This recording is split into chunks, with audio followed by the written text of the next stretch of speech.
mayor calibre a menor calibre arterial, puede ser de venas, de mayor a menor calibre venoso, ¿no? Y características que define a cada uno de ellos. Lo que sí es seguro y es cierto es que a todo el mundo en la población de nuestro paciente la sangre asusta, ¿verdad? Y viene el paciente inmediatamente por un sangrado por cualquier local, por cualquier región. Y el médico debe saber evaluar si es grave, si es urgente, si es una necesidad médica o quirúrgica y qué hacer en cada caso, ¿no? El que no se puede asustar de la sangre es el médico. También puede pasar, más hay que tratar de... El susto se apaña con conocimiento. Usted dice, no, eso es sangre, pero no es peligroso.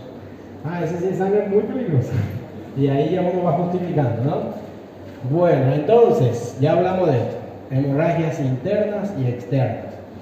Las internas no visibles, más evidente en la clínica de shock, si es mucha cantidad. Y neurológica en el caso de poca cantidad, pero en espacios cerebrales. Ahora, externa, pequeña, ya es suficiente para dar síntomas o susto o preocupación a cualquiera que lo padece. Estos son algunos ejemplos de origen anatómico, de orificios naturales de donde puede salir sangre. No debe salir sangre por ninguna parte, como decía un médico, un profesor que teníamos, que sangre por la boca, ni mucha ni poca, dice. Ni por la orilla, ninguna. Y por el recto también ninguna. Entonces, si sale, le vamos a ver que es anormal y le damos el nombre en relación a esto, como ya habíamos mirado al comienzo. Epístasis, gingivorragia, hematemesis, ¿conocen qué cosa es? Acompañado de origen digestivo a través del vómito. Vómito de sangre, como dicen. Otorragia, por el oído, por el conducto auditivo. Tiene que haber una condición preexistente de gravedad que denota una otorragia. Hay patologías, por ejemplo, la epístasis puede ser muchas veces de causa leve, banal, espontánea. Ahora, ¿por qué una persona puede tener epístasis? O epistasis. pH aumentada. La presión. Entonces, el médico que ve un paciente que viene con epistasis tiene que evaluarle la presión arterial, a ver si hubo trauma o manipulación. O químico. O un químico también, y el paciente que tiene factor de riesgo, que estaba inhalando alguna cosa por ahí, por donde no debe, lesiona vasos sanguíneos, sangra, puede ser. O también sube la presión. Agora entendi o químico. O simplemente instauró por fragilidad capilar un vaso. Y a veces es una medida de descompresión en una hipertensión, en una crisis hipertensiva. Se considera que pudo haber sangrado en los senos cavernosos profundos o para afuera, y es una forma de alivio también, ¿no?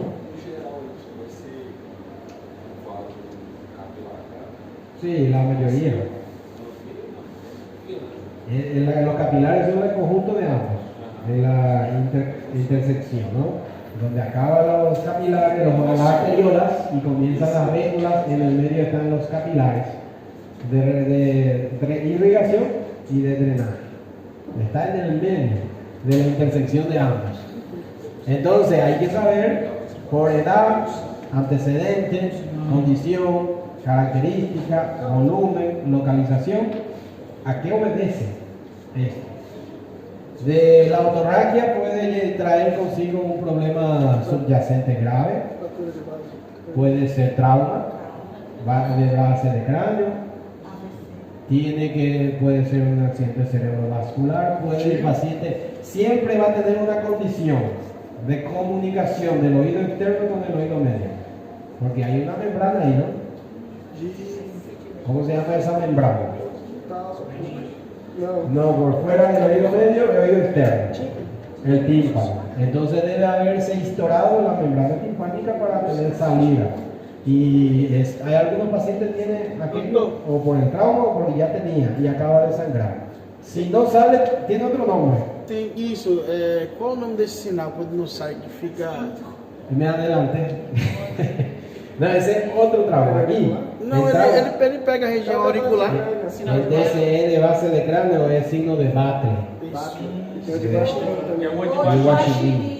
Eso ya me va a hablar juntando un problema de alguien que sufre un trauma. La situación está grave, ¿no? En traumatología vamos a tocar todo eso. Ahora puede tener solo esto, historando la membrana antipánica se exterioriza como otorragia. Y si no histora la membrana antipánica, hay sangre en el oído medio. ¿Cómo se llama eso?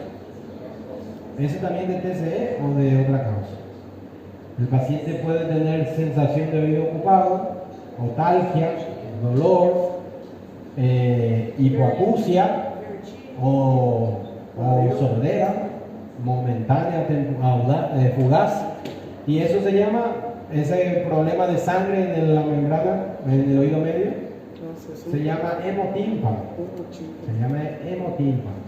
Porque si no tiene perforación, no tiene otorragia directa, solo hemotímpano. Si el médico sospecha de un trauma, debe hacerle entonces otoscopía al paciente. Porque el vermelinado ahí del hemotímpano se va a ver, en ese caso, ¿no? Ahora, ¿cómo se puede contener esto? Dependiendo de la causa. Si es por hipertensión, bajar la presión. Ahora, si es por otras causas o por trauma o localmente el problema, se puede esperar que la hemostasia haga su función. En la mayoría de ellas existe la hemostasia fisiológica. ¿Y cuáles son las hemostasias fisiológicas? ¿Sí? Gracias a la vasoconstricción, más buena en la hemorragia arterial y capilar. Y los factores de la coagulación que se va a adherir, activar, formar coágulo y en un tiempo entre 5 y 10 minutos ayuda. Faz a vasoconstrição com a gasezinha, com a adrenalina, né? Ajá, y entonces ahí ya viene la ayuda médica. En lo fisiológico es eso, es endógeno. Si no es posible lo fisiológico, viene el médico con la ayuda médica de varias técnicas de hemostasia que vamos a revisar también, ¿no? Puede haber también manejos médicos de compresión. Lo más lógico es de compresión en algunos locales, según cuál. En la epístasis difícil de parar, hay que garantizar al paciente una posición correcta y ver, después de evaluar la presión y demás, hacer un taponamiento. Algunos llevan un taponamiento, cualquiera de estos, como gingivorragia, epístasis, rectorragia, metrorragia, por áreas vaginales o rectales. En ese caso lleva hasta necesidad de un taponamiento momentáneo. Tenemos pacientes con patologías graves que sangran, puede ser hasta oncológico, y las arterias correspondientes que se lesionan acá comienzan a sangrar y precisa, para evitar el empeoramiento de un paciente que va para shock, hacer un taponamiento. ¿Cómo se hace aquello? Generalmente gasas o compresas según el tamaño del origen de la lesión, y embadonar con vaselina y colocarlo a taponar, hacer una presión mecánica de hemostasia en algunos casos. En el caso de epístasis, le voy a hablar porque ese es frecuente y es común también. Una epístasis que no para, otro es instilar, hacerle lavado nasal y con un toque de adrenalina puede ayudar a la vasoconstricción, pero eso es con cuidado de no empeorar, que si absorbe y le da respuesta sistémica. Nosotros de otra forma lo hacemos taponamiento nasal. La mayoría de la epístasis que no para es de la zona posterior. Y entonces lo que se hace es taponamiento, eso se llama epístasis posterior. Además de lo que sale aquí, va para el cabo un nasofaringo. Fácil se hace el taponamiento ahí. Se coloca una cuerdita, una línea, o puede ser una sonda, pero preferiblemente una cuerda. Se le pasa por la nariz al paciente y se procura por la boca. Saca la cuerda por la boca, con el otro aquí y el otro en la boca. En la punta de la cuerdita, ¿qué hacemos aquí? En la boca. Amarramos esa gasa, una pequeña gasa, una bolita así de gasa, con vaselina puede ser, para que presione mejor así. ¿Y qué va a hacer? Puxa para acá, puxa por la nariz y segura no para. Eso salva. Horrible es que no pare. Ahora usted para y procura reparar y ver si el tiempo nos permite hacer un autocontrol. Si no es así, debe evaluarse ya por especialistas, ¿no? Por RL o otorrinolaringología. ¿Cómo paró el suyo? ¿Paró solo? ¿O precisó un taponamiento? Paró normal. Y hay gel spawn, cuando una pistola se dispara. Hielo puede ser, eso es la misma cosa, estimular vasoconstricción también. Pero cuidando no quemarse con hielo o con agua oxigenada, ¿verdad? Son opciones, ¿ok? Entonces, en ese sentido, vamos a ir revisando. ¿Eso qué cosa es? Uma bolsa coletora. Isso aí é sangue na urina que. Esto es muy frecuente. ¿De qué es eso? No, esta no. Eu vou jogar por baixo que eu acho que isso é umbigo. Ese- É do umbigo. Nosotros vamos a hablar después de afecciones anorrectales y entre las medidas más común es É o brioco? las hemorroides. Y las complicaciones hemorroidales más frecuentes son el sangramiento. ¿Verdad? Estos son vasos venosos. Al decir venoso, ella no es grave, no tiende a sangrar si no es la cava, por ejemplo, y es autolimitado. ¿Sí? Son venosos. Son flexos venosos hemorroidales que instauran sangra por la presión del abdomen, pero no de la circulación. Y tiene un carácter autolimitado. Más, le digo que un paciente que tenga hemorragia hemorroidal se asusta enormemente. Si acontece en la mañana, en la madrugada, en la noche, en cualquier hora, va a la urgencia. Porque una gota de sangre en un bañero así, en el vaso, piensa que toda la cantidad es aquella, ¿no? Pinta todo de vermelho, entonces asusta al paciente y va para allá. Lo que el médico tiene que saber es qué hacer y qué no hacer. Y esto, por ejemplo, como es autolimitado, se limpia, se revisa en qué complicación. Después vamos a hablar de crisis hemorroidales, ¿no? Más para frente. Y luego de la forma, ¿verdad? De cómo los vasos sanguíneos del paciente aumenta su permeabilidad o pierde su volumen circulatorio, su volumen plasmático. Por ejemplo, Rexis es la solución de continuidad.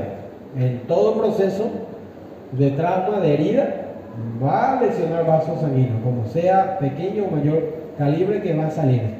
Va a sangrar una herida. Debe sangrar hasta esperado que salga. En este caso, diéresis, nosotros le decimos a una incisión quirúrgica, es una herida y un sangramiento controlado, planificado. El cirujano conoce el local de los vasos y por ahí va buscando el que es menos problemático para controlar, ¿no? Y con control de hemostasia. Eso se conoce como diéresis en una apertura quirúrgica. Esto de diabrosis son ya formas irregulares de corrosión o de arrastre, de arrancamiento, de lesiones traumáticas en sangramiento, donde no se puede saber dónde sangra, más una herida sangra por todos lados, en ese caso, de muchos elementos pequeños o vasculares que sangran en gran volumen, ¿no? Diapédesis no necesariamente tenga lesión de los vasos sanguíneos, lo que hay es alteración de los elementos intravasculares. Se pierde la permeabilidad o del vaso o la capacidad oncótica de los elementos intravasculares. ¿Y qué hace? Se extravasa, va saliendo de ella. Y eso se llama diapédesis.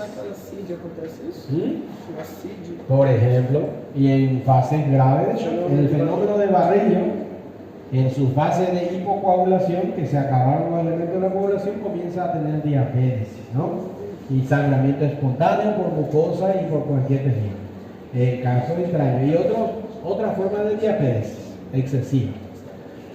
Entonces, sencillo, no es solamente hemorragia externa, gente. Solo que la ilustración habla de hemorragia externa. Hemorragias tanto externas como internas va a tener lesión capilar o venosa o arterial o los tres juntos, que serían mixtas. ¿Qué características tiene para cada caso? Para cada caso. Por ejemplo, este capilar, pequeño calibre de vaso que sangra y que no denota gran problema, a no ser que sea una superficie grande que tiene muchas lesiones por abrasión, eso que estábamos diciendo con la diabrosis, ¿no?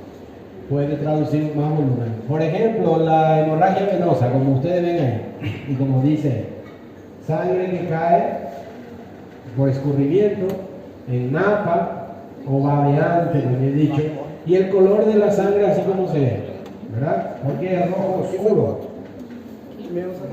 porque está desoxigenado y no tiene presión propia, ¿verdad? Solo por el tamaño de la vena alterada o lesionada sangra. Esto, por suerte, puede tener un control autolimitado dependiendo del calibre, que no sea las principales venas, ¿no?, de la circulación central. Ahora, arteriales tienen su característica bien propia, así como se ve. ¿Cuáles son las características? Como dice, sale así. ¿Cómo se llama eso? O el yapo, Choro. el chorro, el pistoletazo, le dicen uno, el disparo, el jet, o lo que dice ahí, pulsátil, porque ella tiene presión, ellas son propias del tono vascular y del flujo sanguíneo de la presión arterial. Na coleta da gasometria mesmo, a seringa enche sozinha. Sí, y por eso. Sem você precisar puxar o erro. Ahora, en la gasometría, el problema es no manipular mucho, no mexer, no ir chacualeando así, ¿no? El que lleva una gasometría va chacualeando por el camino y ya no sirve para nada el resultado. Por ejemplo, hay un caso de una anécdota, un interno.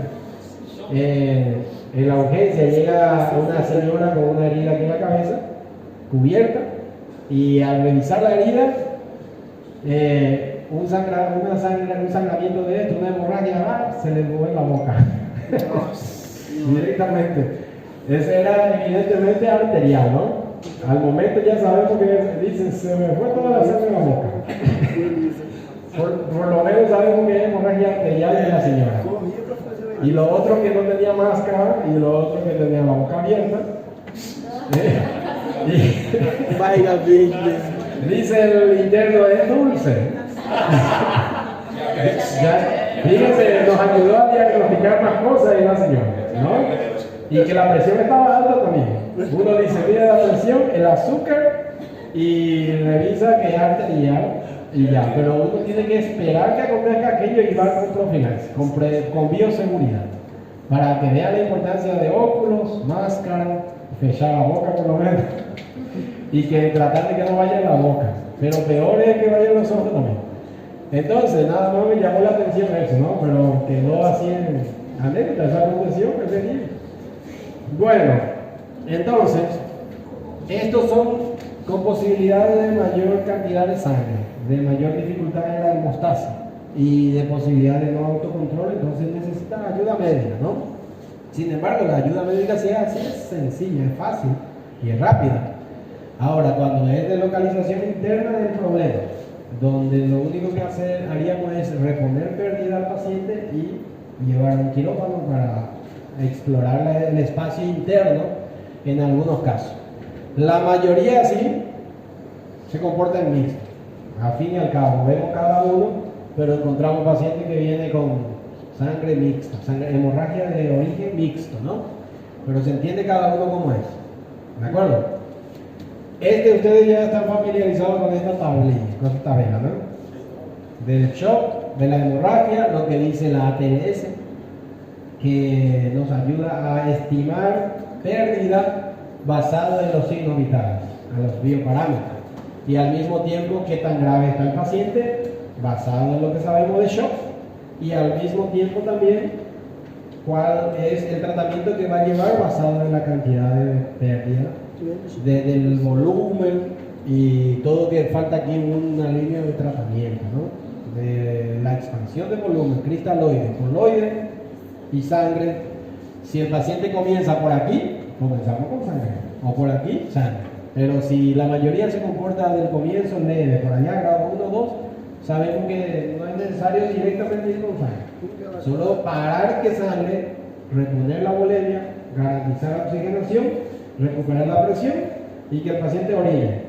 Al final es eso, en forma general de shock, cuidando muchos aspectos, ¿no? Más de esto. Ya me dijeron ustedes de la hemostasia, no vamos a meternos cuáles factores de la coagulación, porque ustedes tuvieron ya hematología para eso, ¿verdad?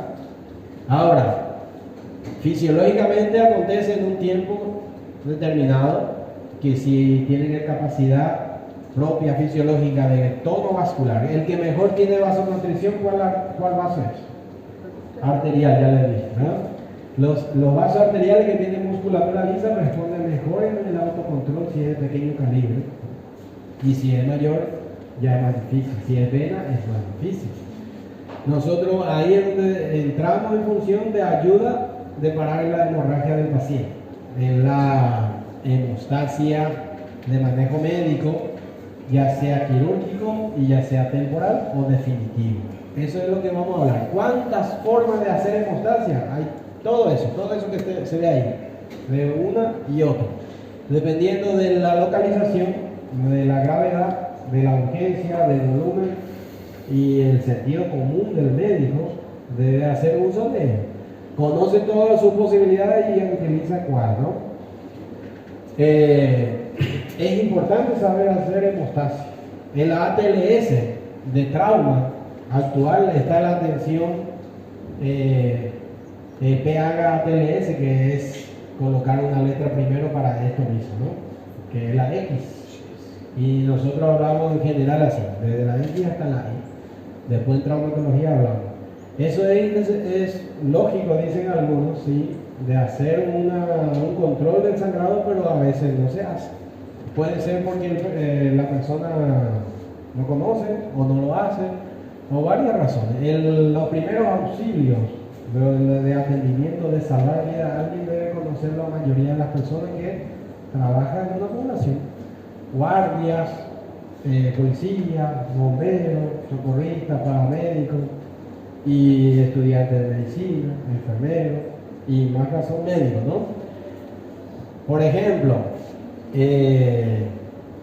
algunas de ellas, como las temporales, consisten en simplemente colocar un dedo en el sitio de la herida. Puede ser hasta el paciente o un ayudante. Muchas veces son temporales porque ya el paciente ha perdido mucho volumen y está en shock y usted quiere parar la hemorragia, reponer la pérdida, retirar al paciente de shock y virar a tratar la hemorragia o de lo que vamos haciendo. Siempre primero para la hemorragia, ¿no?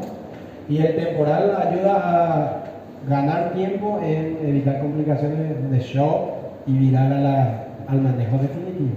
Son opciones que se proponen de forma ya sea directa o indirecta. Yo le voy a mostrar algunos que otros, ¿no? Que se refiere a eso.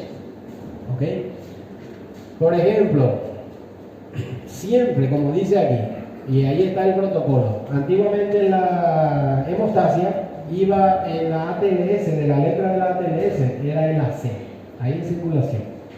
Pero se preconiza y se dice primero incluso buscar que tenga hemorragia o no. Hay un relato, yo conozco un caso, me ha comentado un señor, no sé si me había comentado. En el comienzo de la pandemia, allá por enero del 2020, un señor sufrió un trauma aquí en la ruta 5. Eso es un acontecido. Le pasó un camión, iba en su moto, y le pasó un camión encima de la pierna. Le provocó una amputación traumática. Nosotros estábamos en el hospital y vimos ese caso porque estaban los fofoqueros así firmando, ¿verdad? El paciente estaba en la rúa y la gente firmaba, se veía 1, 2, 5, hasta llegó a rodearse de personas que llamaron los bomberos, más el paciente estaba en medio de la rueda, él mismo así tratando de salir, ¿no? Y sangrando, porque era una amputación total así, traumática. Ahora, en 20 minutos aproximadamente, de un 20 minutos llega el paciente para el hospital, pero en una hipovolemia severa, más de 40%, posiblemente 50% de su volemia, hizo parada cardíaca. Allá en el hospital se transfunde, se maneja todo y el grado de la examinación y todo no consiguió salir. Mucho tiempo de reanimación, pero vomitó el paciente. Fíjense, eso, la pregunta es, ¿ese paciente se podía salvar o no? Podia, de primeira instância, fazendo de primeira instância, né? Se tivesse ele recebido o atendimento pré-hospitalar. Y es el ejemplo más claro de la importancia de la hemostasia, pero además de la hemostasia de ayuda, no es ya la espontánea. Ahora, ¿qué faltó entonces ahí? ¿Cuál era la medida de salvamento a esa persona? Cesar la hemorragia. Podría ser un torniquete. Y había mucha gente ahí. Ninguén hizo nada. ¿Y qué aconteció entonces? ¿Qué falló ahí entonces que ninguén hizo? Sabiendo eso. Pues nosotros sabemos, puede ser que todo aquello no sabía. Vamos a suponer que no sabía. Tira o cinto. O no le importa, o la persona pierde la humanidad entonces, ¿no? Fíjense que al no saber ninguno, a veces no se salva la persona por no saber qué hacer, o no actuar, no accionar. Ese paciente fue víctima entonces de estar en un local incorrecto del trauma y que nadie podía ayudarlo ahí. Pero fíjense que hasta uno mismo, como paciente, si fuera en ese caso, tiene que saber también. Puede ser que él también no sabía, como paciente, o estaba en shock y no conseguía reaccionar. Pero ¿hasta dónde llega la importancia de saber esto? Primero de ayudar a otros, y en segundo, o en primero también, hasta para ayudarse a uno mismo, porque uno no puede esperar que el otro te salve la vida en cosas que podría haberse hecho él mismo, en ese caso. O hacerlo, retirar una liga, amarrarse él mismo en el momento, ese es el minuto al momento, porque ya después está peor, ¿no? Dependendo do local da amputação também não daria para fazer, né? Entonces son situaciones extremas que a veces requieren conocimiento y manejo oportuno y parar.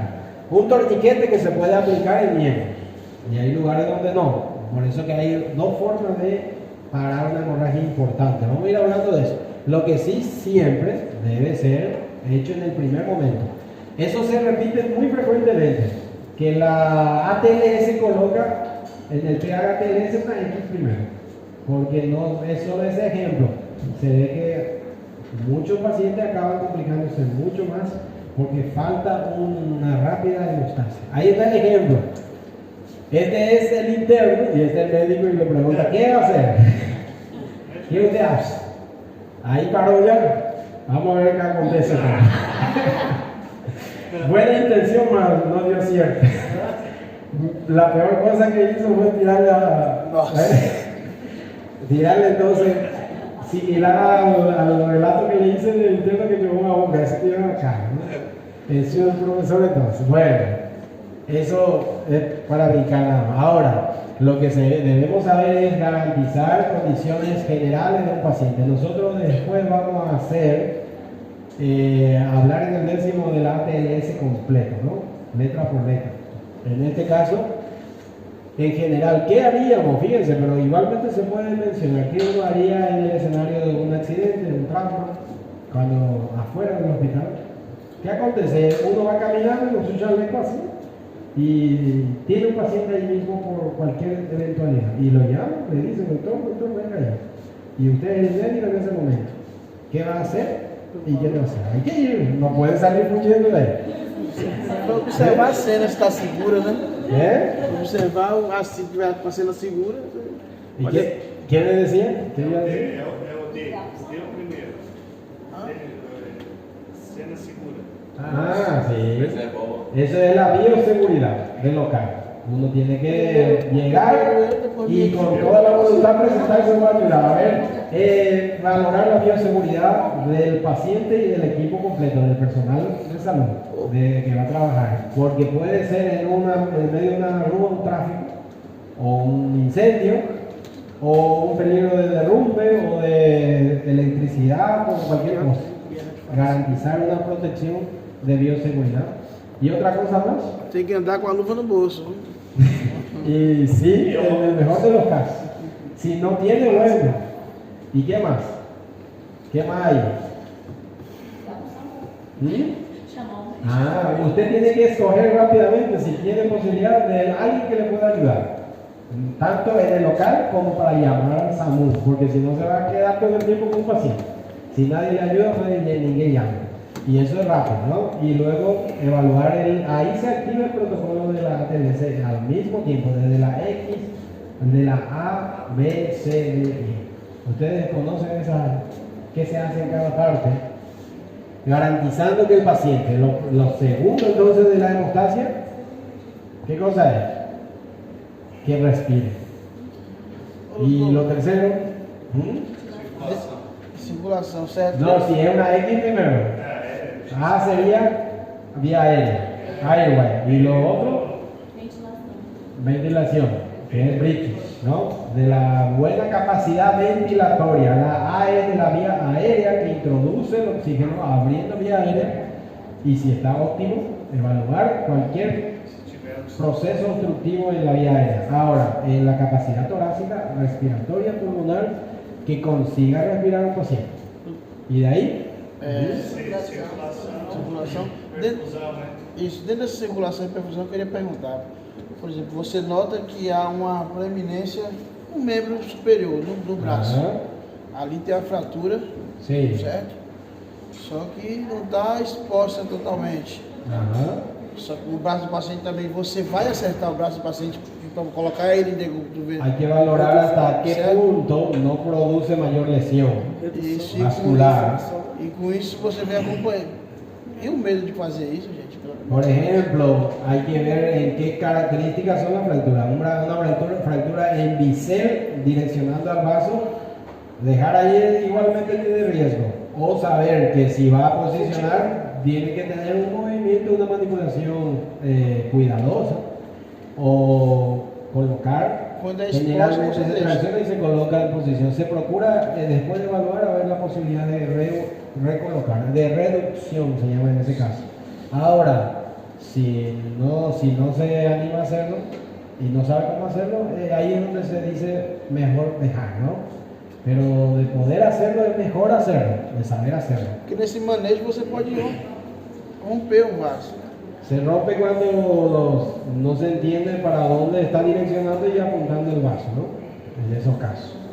Ahora, cuidar, garantizar que no empeore, porque si sabe que igual va a empeorar y va a sangrar o va a historar por no reducir, también hay que tomar medidas de evitarlo.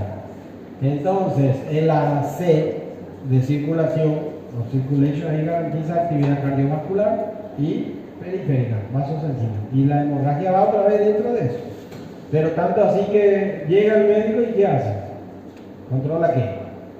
Pulso, de todo, actividad cardíaca. Y si cada evidencia de dificultad que tiene el paciente es acción, es evaluar y actuar, evaluar y actuar. Si para o no, y actúa. Si tiene pulso o no, actúa. En cada caso, puede ser extremo, ¿no? Eso después estaríamos hablando en traumatología. La D, ¿qué cosa es? D de disability en el inglés de la TLS, que es déficit neurológico o defecto neurológico. Ahí se evalúa todo. La escala de Glasgow, la conciencia, orientación, sensibilidad, trastorno motor, sensorial, orientación, de todo. En la E se explora todo, locales ocultos o no evidentes de comienzo, y así, para solamente relembrar ahí, ¿no? Nosotros en general, todo eso se hace, se debe atender al paciente en posición horizontal, deitado, garantizar protección, ¿verdad? Y la hemorragia. Vamos solamente a hablar de esto, sin embargo, recordar aquello, ¿no? De la X. Después de traumatología nos metemos en todo el protocolo de la ATLS. Esto es sencillo. La presión directa es hasta pedirle a un paciente que está consciente o acordado, presionar ahí, a un ayudante, mientras yo resuelvo el otro problema que ya tiene el paciente, o afrontando el equipamiento para suturar, para hacer hemostasia, definitivo. Otra forma puede ser elevar el miembro sin una lesión capilar. Otro puede ser presión proximal de la irrigación de la hemorragia, como presión indirecta, ¿verdad? Lembrando que el paciente tiene que estar deitado. Esto es solo una demostración, ¿no es así de pie, ¿no? Otra vez.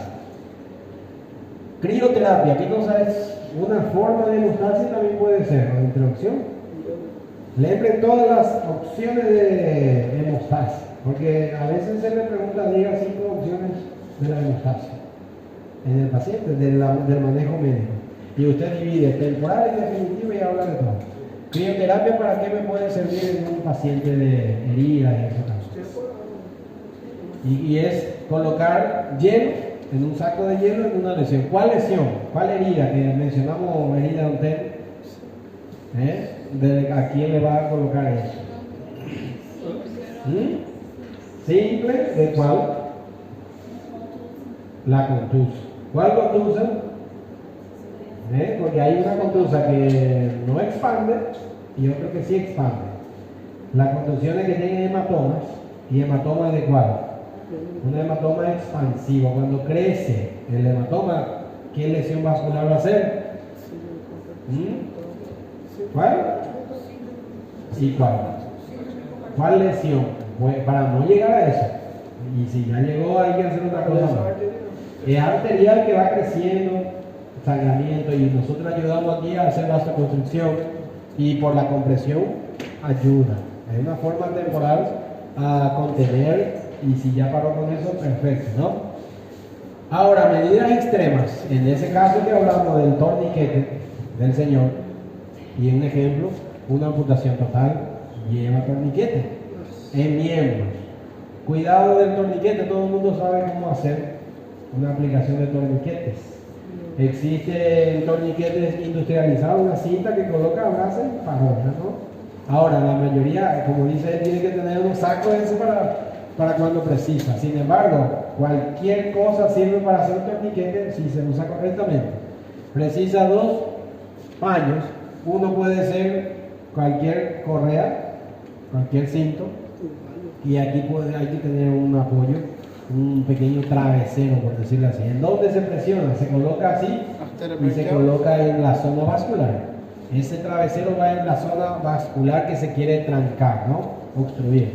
Y el otro lado, apronta así, amarra así, un pedazo de un paleto así, un dispositivo o lo que se disponga, es la que me va a ayudar a torcer y a presionar, simplemente así, a presionar hasta cuando pare de sangrar y listo. Para de sangrar, resuelve el problema. Si es una amputación total, hasta que resuelva el problema. Si este es para solo hacer un torniquete de control de las lesiones, no es una amputación, porque está sangrando aquí, coloca un torniquete aquí, repara la herida vascular y libera. Si en ese caso tiene miembro el paciente, debe no pasar de 2 horas, y 1 hora es lo ideal, ¿no? La primera hora, porque a partir de ese tiempo más para frente hay lesiones del tejido que no perfunden. Entonces, en este caso, puede fijar ahí el tiempo necesario para garantizar la solución completa quirúrgica del paciente.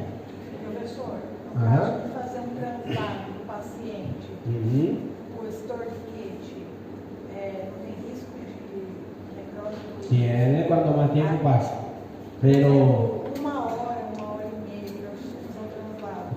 hasta 2 horas es extremo. Você Es pode posible. manter. Sí, Sem sí. afrouxar, não manter. Es que si tiene una amputación total así en guillotina, ¿no te? Entonces va a continuar lo É mismo. risco-benefício. Claro. Ah, sí, estamos hablando de una otra causa, donde el paciente tiene su miembro y está obstruyendo la circulación por otra causa. Puede ser por otra herida.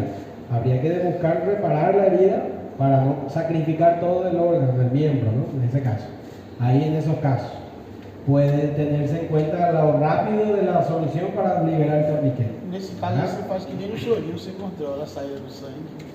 Generalmente uno hace un torniquete para en poco tiempo, no pasar ese tiempo, evaluar y evidenciar el vaso que sangra, colocar una pinza hemostática o una ligadura y liberar, ¿no? Liberar para allá. Y hacer un puente y otras cosas. Hay lesiones vasculares más graves que aún así, pero por lo más eficiente puede ser un torniquete. A veces ligar un vaso que después precisa una anastomosis o colocar una pinza lesiona más y la reconstrucción es más difícil. Entonces, ¿qué recomienda el cirujano vascular? Colócale un torniquete y lo manda para allá. No perder tiempo en intentar ligar, eso reduce la longitud más aún del vaso que se quiere anatomizar en futuro, ¿no? A la hora del tratamiento definitivo. ¿De acuerdo? En este caso, atrapa aquí. ¿Para cuántas patologías se usa el torniquete? Uno es amputación traumática. ¿Y otro?